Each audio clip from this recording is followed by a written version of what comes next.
My name is Elias Thorne. At 62, my joints ache when the rain rolls into Seattle, a souvenir from 40 years of hauling lumber and pouring concrete. To my son, Mark, and his wife, Chloe, I'm just the old man in the garage. They see me in my faded denim overalls, my hands stained with engine oil and sawdust, and they see a relic of a bygone era. They think I'm a retired foreman living off a meager pension, someone they're doing a charity favor by letting me stay in the carriage house of their sprawling suburban estate.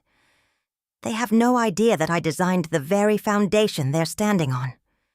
They don't know that Thorne International, the firm that built half the skyline they see from their balcony, is my life's work.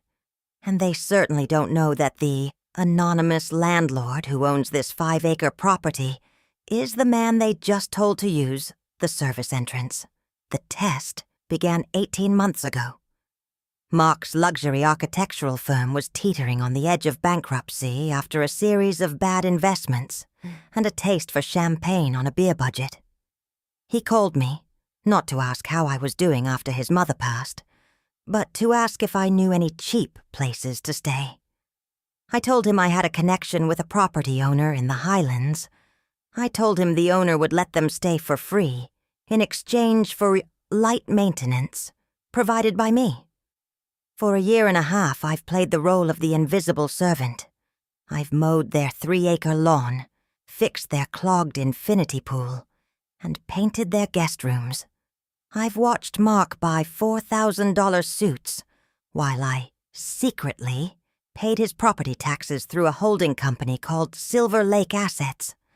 I've watched Chloe sneer at my muddy boots in the foyer, treating me like a ghost in my own home. The breaking point came on a Tuesday. Mark was hosting a power mixer for potential investors. He wanted to look like the king of the mountain. I was in the backyard, digging a trench to fix a burst pipe that Mark had ignored for weeks. I was covered in gray mud, sweating through my shirt, when Mark walked out with a glass of scotch in his hand. "Elias," he said, not calling me Dad, but using my name like a brand. "We have the CEO of Vanguard Holdings coming in an hour. You look like a swamp creature. Take your tools, go to the garage, and don't come out until the party is over. And for God's sake, hide that rusted-out truck of yours. It's ruining the aesthetic." I wiped the sweat from my brow, looking at the son I had raised. "The pipe is still leaking, Mark. If I stop now, the lower lawn will be a lake by midnight." "I don't care about the pipe," he snapped, his voice dropping to a hiss so his guests inside wouldn't hear. "I care about the impression. You're the help, Elias. Act like it. You're lucky we even let you stay here instead of some state-run home. Now move." I looked past him into the living room. Chloe was laughing with a group of socialites, pointing toward the backyard and making a face of mock disgust. She wasn't defending her father-in-law. She was making me the punchline of a joke. I didn't argue. I didn't get angry. I simply dropped the shovel. "You're right, Mark," I said quietly. "The aesthetic is very important." I walked to the garage, but I didn't hide. I picked up this satellite phone I kept in my workbench, the one that connected directly to my chief financial officer. "Sarah," I said when she answered, "it's time. Trigger the sunset clause on the Highlands property, terminate the management agreement with Silver Lake Assets, and send the car. I have a gala to attend." 2 hours later, the power mixer was in full swing. Mark was holding court in the center of the ballroom, bragging about his connections and his visionary designs. He was minutes away from asking for a $10 million investment to save his failing firm. Suddenly, the front gates, the ones Mark thought were controlled by a remote he owned, swung open. A fleet of 3 black Mercedes Maybachs pulled up the long driveway. The guests went silent. This wasn't part of the guest list. A man in a sharp charcoal gray suit stepped out of the lead car. It was Julian Vane, the most feared corporate liquidator in the Pacific Northwest. He walked straight past the security Mark had hired and entered the house. "Mark Thorne?" Julian asked, his voice cutting through the soft jazz. "Yes, Julian. I didn't know you were coming." "Welcome to my home," Mark said, extending a hand.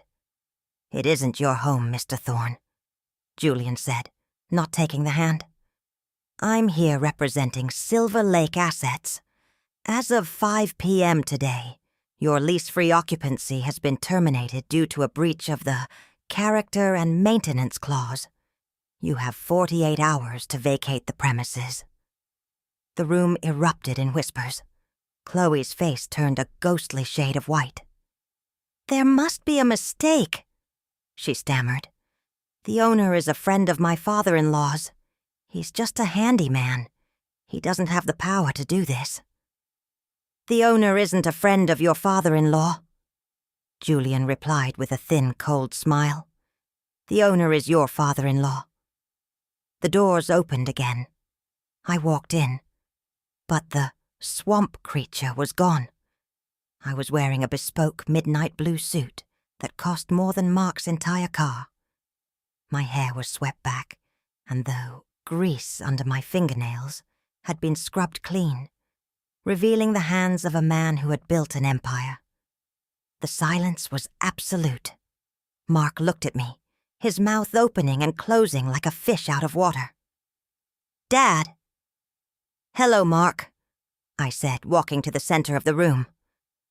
"I fixed the pipe, by the way. But I think you'll find the water bill for the next month is going to be the least of your concerns." I turned to the room, to the investors Mark had been trying to impress. "My name is Elias Thorne, founder of Thorne International. For those of you considering investing in this firm, I should inform you that as of tonight, I am withdrawing all personal subsidies and credit guarantees for Mark Thorne and his associates. He wanted to see how the help lived. Now he's going to get the full experience." Mark stepped toward me, desperation in his eyes. "Dad, wait. It was just a misunderstanding. I was under stress. You can't do this to your own family." "Family is built on respect, Mark," I said, my voice echoing off the high ceilings I had paid for. "You didn't see a father. You saw a tool to be used and discarded. You failed the test. Security will escort you and Chloe to the carriage house. You can stay there for 2 days while you pack. I suggest you start looking for a minimum wage job. I hear they're hiring for maintenance in the city." The aftermath was clinical. Without my secret backing, Mark's firm collapsed within 30 days. His creditors descended like vultures. The $4,000 suits were sold at consignment shops. The BMW was repossessed from the driveway of a cramped 2-bedroom apartment in a part of town Chloe used to call the slums. For 6 months, I didn't take their calls. I moved back into my penthouse downtown, overseeing the construction of a new hospital wing I was donating to the city. I wanted them to feel the weight of the world without a safety net. Then, one rainy Tuesday, a package arrived at my office. It wasn't a legal threat or a plea for money. It was a small wooden birdhouse. It was rough. The edges weren't perfectly sanded, and the paint was a bit uneven. But the joinery was solid. Attached was a note from Mark. "Dad, I spent the last 4 months working as a site laborer for a small residential crew. My hands are blistered, and my back hurts every night. I realized I've spent my life drawing lines on paper without ever understanding what it takes to actually hold a structure up. I don't want the house back. I don't want the money. I just wanted to show you that I finally learned how to use a hammer. Can we talk? Not as an architect and an owner, but as 2 men who know how to build things." I met him at a greasy spoon diner near his work site. He looked older, tired and thinner. But the arrogance was gone. He didn't look at his watch once. He asked me about my early days in the trade. He asked for advice on how to read a structural load-bearing map. Chloe had changed too. She was working as a teacher's aide and taking night classes in social work. The charity she once gave me out of pity had turned into a genuine understanding of the struggle most people face every day. I didn't give them their old life back. That life was a house built on sand. Instead, I gave Mark a job, not as an executive, but as a junior site manager at one of my lowest-earning projects. He earns every cent. He's currently saving up for a down payment on a small fixer-upper. Last Sunday, they came over to my place for dinner. Mark saw my old boots by the door, still stained with the gray mud from that Tuesday 18 months ago. He didn't ask me to hide them. He picked them up, took them to the utility sink, and cleaned them for me. "Thanks, Dad," he said. "For what?" I asked. "For letting me fall," he replied.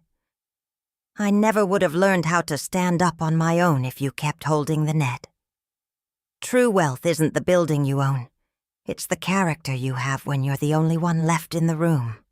And sometimes, the best way to save someone you love is to let them lose everything, so they can finally find themselves